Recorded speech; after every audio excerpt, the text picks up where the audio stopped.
Hello guys, ici Boy KG.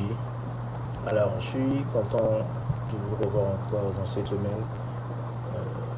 Aujourd'hui, on est mercredi, là, 18h45, mais spécifiquement, on est midi 45, l'heure de New York. J'avais dit initialement, je vais toujours référencer mon heure basée sur l'heure du New York et tout.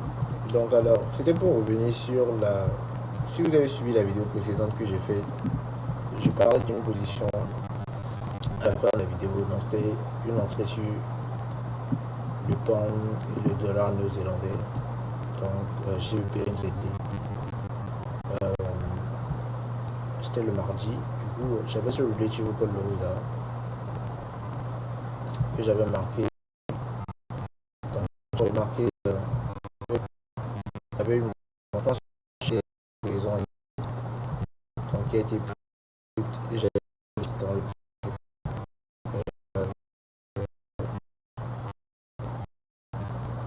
sorry, il y a la connexion qui so hier c'était sorry yesterday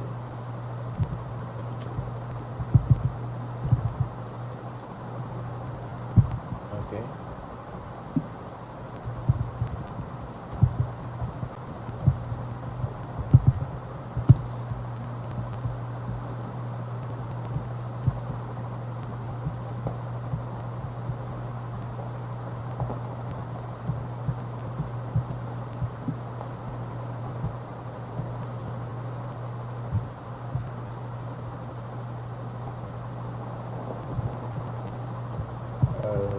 Sorry, j'essaie de me retrouver rapidement.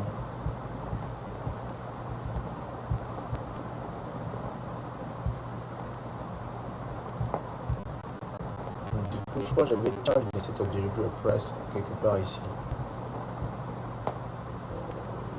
dans les alentours là. Et j'ai essayé l'entrée actuellement. Donc du coup, je me suis fait sortir sur cette jambe là. Donc le pied est parti, il s'est revenu, donc je me suis fait sortir sur ces jambes là. Et c'est après que c'est reparti. Donc j'ai pas eu une seconde entrée. La seconde entrée était à l'ouverture de New York. Quelques minutes après, donc 10 minutes après 8h30, heure de New York bien sûr. Donc c'est là que c'est revenu. Donc après, je bossais donc sur quelque chose de dont j'ai pas eu le temps de revoir et tout en quelque sorte. J'ai revu bien après. Donc ce qui fait que j'ai pas pu rentrer sur la position. Donc bon, comme j'avais prévu en quelque sorte, j'ai l'impression que je ne me retrouve pas sur le même chart parce qu'il y a les points de référence que je n'arrive pas à identifier. C'est bizarre.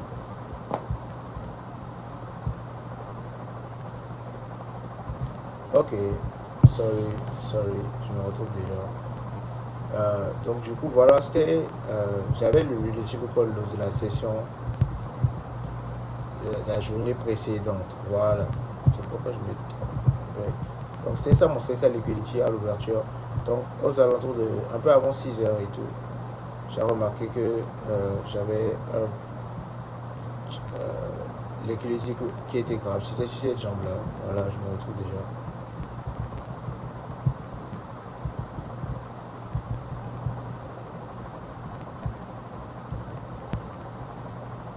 Sur ces jambes-là, j'avais challenge les set of delivery avec un momentum. Donc j'ai considéré ça comme le fair value gap pour l'entrée.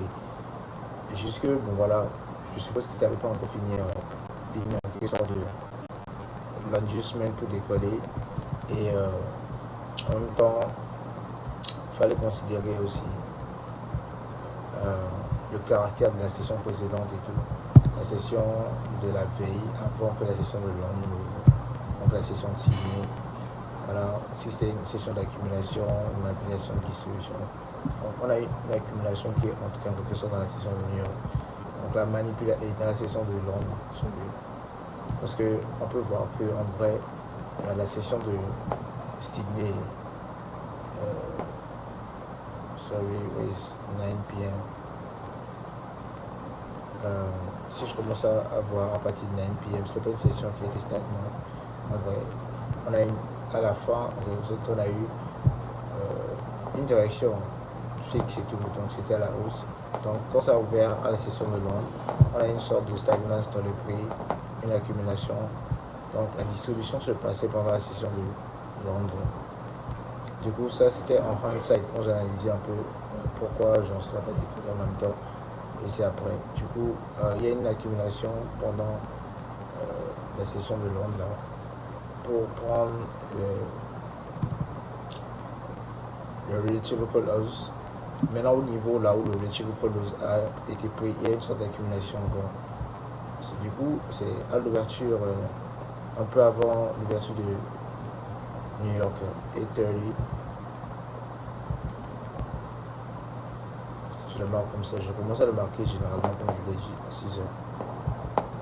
Du coup, voilà, donc c'est à partir de 6h, c'est le window, la fenêtre entre 6h et 8h30 que moi je commence à observer pour voir un peu les réactions du prix. Donc, voilà, donc j'avais remarqué un peu avant. Et la raison pour laquelle je suis même rentré, c'est parce que voilà, la peur rentrée c'est GBB, donc ça ne part pas. Donc, il y a 2 sessions dans lesquelles ça thrive. Effectivement, sa session dans la session de Londres et après la session de New York. Du coup, j'ai pas eu le temps de revenir voir parce que je faisais autre chose. Donc, sinon, il y a eu une seconde opportunité pour rentrer. Là, pendant la session de New York, on voit après que c'est revenu, ça a repris. D'abord, c'est sorti là. Tendance, c'est de repartir à la hausse. Et j'avais ce relative highs là. Et là, on a eu le shift dans la session un peu avant l'ouverture de New York et tout. Et c'est là, à l'ouverture de New York, c'est revenu. Donc plus d'un retracement de 68 ans. Ça, c'est dans les mature entry. Ça, on a un 70, 0,20 à peu près. Laissez-moi voir. Ça dépasse même le optimal trade entry. Donc le optimal trade entry sur moi, mon Fibonacci c'est 0,70. On voit que ça a percé. Et une chose qui est bonne, c'est que ça balance tout ce qui restait comme une balance. Donc l'imbalance en revenu dans la zone d'imbalance. Donc, en termes de 5 minutes.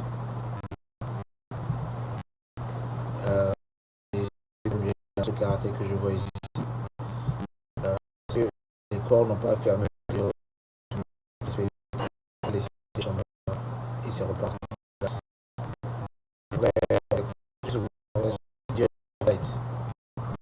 Ce qui va s'est passé déjà, donc on a la facilité de revenir après, basé sur les trucs qu'on utilise, identifier et parler. Donc c'est très important, c'est bien de le faire, il n'y a pas de souci. Mais une chose c'est de reconnaître ça en live et puis de les appliquer encore. Donc, c'est le genre de truc qu'on va voir ensemble, c'est pas un souci. Du coup, voilà, donc c'est revenu, donc ça réagit au niveau et c'est reparti. Il y avait un fair value gap ici dans lequel c'est revenu, ça balance tout en revenant dans le même fair value gap.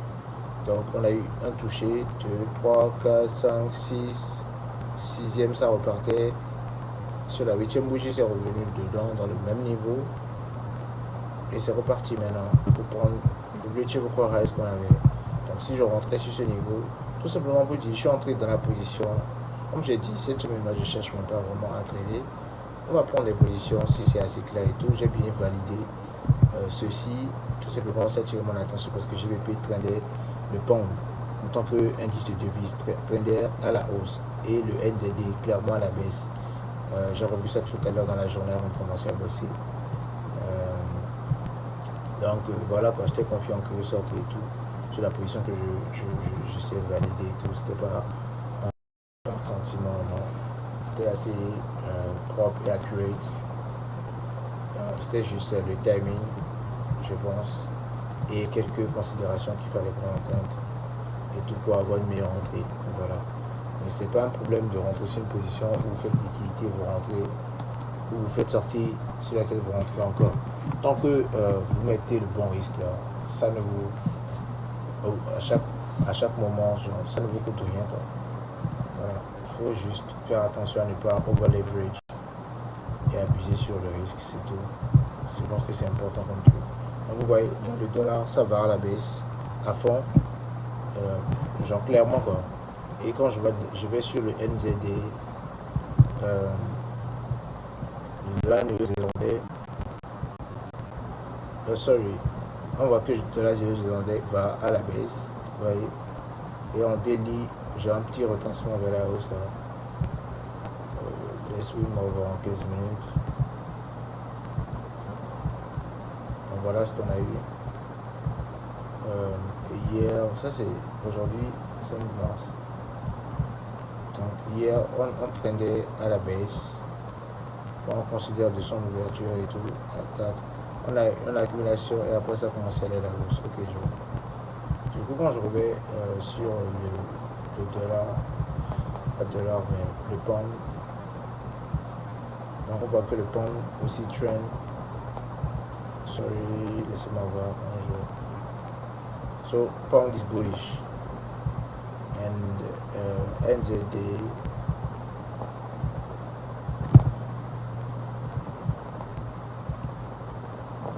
was bearish. It's kind of correcting. Était bearish, non, allait à la baisse, mais en train de faire une correction vers la hausse actuellement. Donc voilà, donc on peut considérer que c'est peut-être une des choses aussi qui a fait laguer dans le prix. De tout ce que j'observais sur GBP, que ce soit GBP NZD, GBP USD ou soit GBP CAD et tout, la meilleure que j'avais trouvé qui avait une confirmation basée sur mon analyse rapide que j'ai fait, qui était GBP NZD. Mais une chose c'était que, voilà, hier c'était ça, accumulation, après ça a commencé à aller à la hausse, après l'accumulation, là ça continue la hausse. En tout cas, on verra ce que ça fera dans la semaine. Du coup, on repart à GBP. Mais on aurait pu rentrer et t'arrêter. Le premier target, c'est les deux là, officiellement, directement, qui a été pris rapidement. Après là, et après celui, les gens, je vous voir avec un 6 environ. Entrée aux environs de 8h50, sortie vers 12h45. Voilà, donc un truc potentiellement raté. Voilà. Et aussi autour de ça, je dis généralement pendant la session pendant NFP8, il faut faire attention sur les positions et tout, etc. Donc voilà. Donc là maintenant,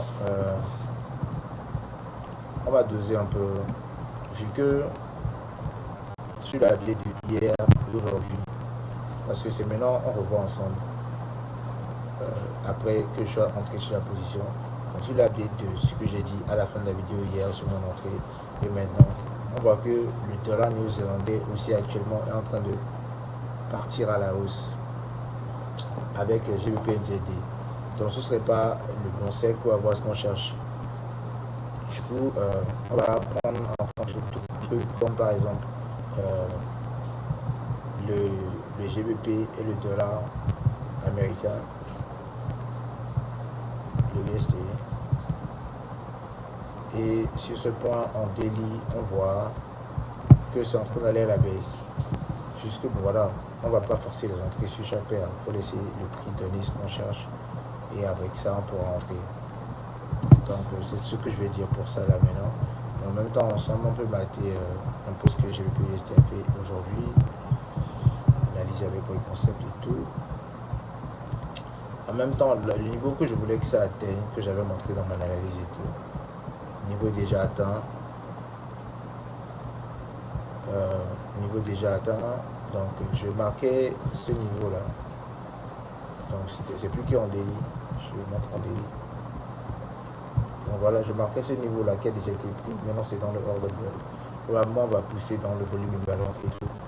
Avant de faire un peu pour venir balance un prix. Je ne dis pas qu'on aura un retournement à la baisse, surtout pas, je m'y attends pas en vrai. Je sais que le prix me montre un signe clair que ça s'est retourné. S'il n'y a pas de question, il n'y a pas de désir à vouloir anticiper ce que le prix va faire avant que ça ne le fasse. Surtout, bon, pas anticiper généralement, mais anticiper un retournement. C'est pas sage. Pour quelqu'un qui aimait anticiper le retournement et a même un modèle dans la formation de ICT qui est pour les retournements. Et sous, on a sous, bon, sauce de tortue en français, mais ça n'a pas vraiment de sens. Mais voilà, quoi, le nom c'était sous. Donc, ça, c'est pour ça, c'était pour les retournements. Même avec ça, hein, je préfère ne pas parce que la plupart du temps, vous allez vous casser la gueule. Donc, c'est comme je dis, je savais que je vais payer USD Trendy. Mais en même temps, voilà quoi, c'est pas une raison pour suivre le prix. Quoi. Donc, quand je commence à marquer à partir de 6 heures, par là, vous voyez, j'ai pas de relative loss que le prix est venu chercher, etc. Pas de PDRS dans lequel le prix est venu pour réagir, on voit que c'est venu. Ça, c'est pas un relative loss. Du tout pas. On a l'ouverture de minuit. On a l'ouverture de minuit en bas ici. Sorry. Celui de prix n'a du tout jamais pour back. Ego. Le prix a percé aller. Donc vous savez que ça c'est pas mon meilleur truc et tout. Je préfère des relativement égaux. Si jamais le prix était revenu prendre ce lot là, c'est clair que c'est une position que j'avais considérée. On a eu un shift dans le prix. On peut considérer un shift ici. Il y a un FVG là, c'est revenu là. Quelqu'un d'autre aurait pu le prendre en tant que trader ICT, mais pas moi. C'était pas assez clair. Donc là, on peut. Encore moins, GBP4. Je pense que le CAD aussi en train de traîner bearish. Ouais, à fond, en train de creuser. Donc, si on jette un coup d'œil au CAD aussi, je pense que j'ai maté le CAD dans la journée. Pas assez clair comme setup et tout pour moi. Donc, voilà. Si je vais aller, c'est quoi le prochain target qu'on a à prendre sur le CAD. On peut voir que le CAD est à son all-time high. Jusqu'à ce niveau, c'est à son all-time high. Donc, j'ai pas forcément de référence. Donc, on considère que le prix continue à aller à la hausse. Donc là, dans ces cas, j'ai du mal à mettre des targets et tout. C'est un peu difficile, mais c'est même pas le problème. Quand on prend à partir de minuit, le midnight opening, le prix n'est pas allé en dessous pour chercher un sponsorship ou pas sponsoriser le mouvement à la hausse. Maintenant, après 6 heures et tout, même après 8 heures, voilà, si j'avais eu un pour prendre ceci comme relative ou peut-être qu'on l'aura demain. C'est pourquoi en même temps, il ne faut pas se précipiter sur les positions. Dans toute la semaine, vous pouvez avoir une seule journée de trading qui vient peut-être le jeudi, soit le vendredi matin. Donc voilà, il ne faut pas vous précipiter entre moi, maximum dans les mois. Maintenant, ce qui m'aide et ce qui m'a aidé depuis un bon moment, c'est que je me force à ne prendre que par exemple 5 trades par mois. Donc voilà. Donc si c'était venu prendre en quelque sorte un peu tôt, voilà, j'avais considéré ça comme position. De toute façon, j'avais ce relative close là. Donc si ceci avait pris, on allait considérer une sorte d'entrée. Donc voilà un peu ce qu'il en est. Et maintenant, quand je vais après sur le Nasdaq, j'ai observé le Nasdaq aujourd'hui pour une hausse. Donc, mercredi, vous voyez, on a eu la précédente section, une accumulation. Une accumulation pour la hausse. S'il y a la bonne manipulation, la manipulation allait se passer dans la session de Londres. On voit clairement que le prix a stagné encore jusqu'à l'ouverture de New York à partir de 6 heures généralement. Mais vous savez que l'ouverture des indices sur dans la session de New York, c'est 9h30, c'est-à-dire 9h30. Donc on a une accumulation pendant la session de Sydney, qui a continué dans la session de Londres, et la manipulation s'est passée pendant la session de New York. Vous voyez, donc tardivement en plus. J'ai vu ça là, quand ça réagit et tout, et j'ai vu que ça revenait. Je voulais exécuter la position, mais je l'ai refermé parce que c'était pas assez clair pour moi et c'était trop rapide comme truc et tout. Donc je voulais un moment clair. Donc quand j'ai remarqué ça, j'attendais qu'il creuse encore plus et tout. Et je voulais un détachement du prix avec un vrai momentum parce que après tout c'est Nasdaq. Et après avoir tradé Nasdaq beaucoup de fois, je sais que ça donne des displacements de qualité. Un peu comme ce displacement là. Jusque bon voilà. Reste à voir si on a un pullback pour venir dans ce FVG là. Personnellement, je ne sais pas trop, on verra bien. Je pense pas, mais bon, c'est pas impossible. Parce que c'est pas impossible, mais les probabilités, je pense. Parce que même à 10 heures, des fois, j'ai un setup que j'appelle Silver Bullet, mais on ne peut pas considérer Bullet ici.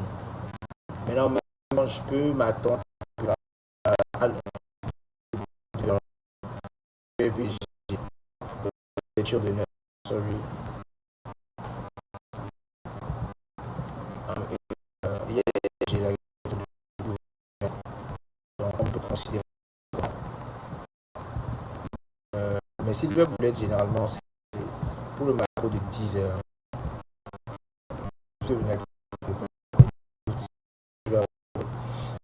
Après dedans. Et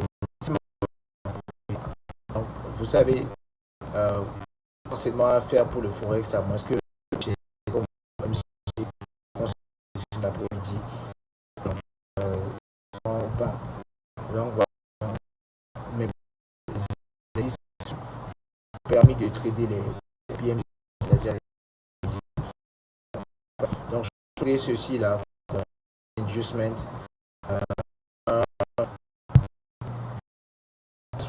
De mon de mon ressort sur le Nasdaq. Mais bon, pas parfait. Là, je vais pas rester parce que je vais sortir après l'établissement. Donc voilà, je vais consulter les vidéos. Mais là, je peux même dire, voilà, j'ai un relative call loss là, et qui ça revenait dedans, ça réagissait. L'entreprise est considérée depuis ici. Mais non, je n'aime pas les entrées directes, donc je vais attendre que ça revienne, réagir et tout, voir comment ça réagit au niveau. Et tout ça là est considéré pour voilà quoi. Donc j'avais un setup assez propre pour Nasdaq, jusque j'ai pas eu l'opportunité de rentrer et tout. Et ça a décidé de take off à partir de quoi 11h30, 45 et tout. Donc voilà un peu ce qu'il en est. Donc en tout cas, je vais faire un update, un changement si j'arrive à entrer sur une position avant ma dernière vidéo de recap en fin de semaine. So it was your boy KG, the Forex and Andy's Tempo. C'est ce que je vous revois. See you. Peace.